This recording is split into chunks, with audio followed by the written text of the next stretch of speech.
From millions of artifacts in the Henry Ford's digital collections, our experts choose 3 and reveal the surprisingly curious connections between them.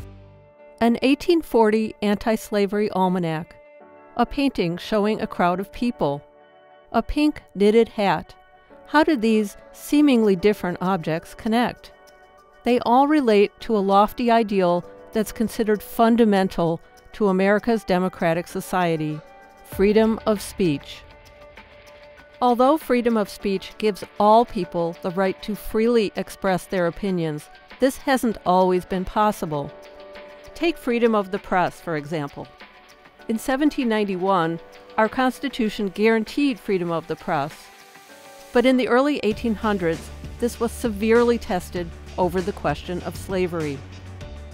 Anti-slavery advocates used printed material like this almanac to try to convince people that slavery was evil. In 1837, however, Elijah Lovejoy, an Alton, Illinois newspaper editor, was murdered by an angry pro-slavery mob for publishing articles attacking slavery. Over the next several decades, printing technology improved and printed matter of all types proliferated. But debates over freedom of the press are still as contentious as ever.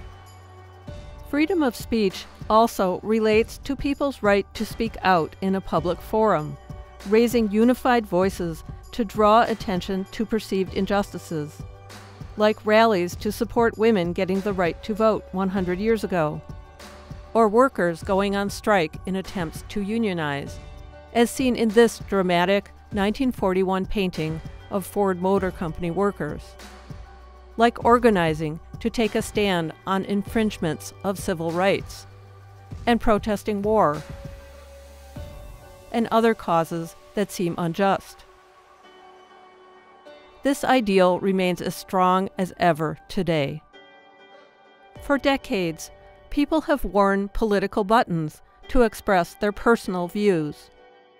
Nowadays, we exercise our right to freedom of speech through all forms of personal expression. We proudly wear t-shirts,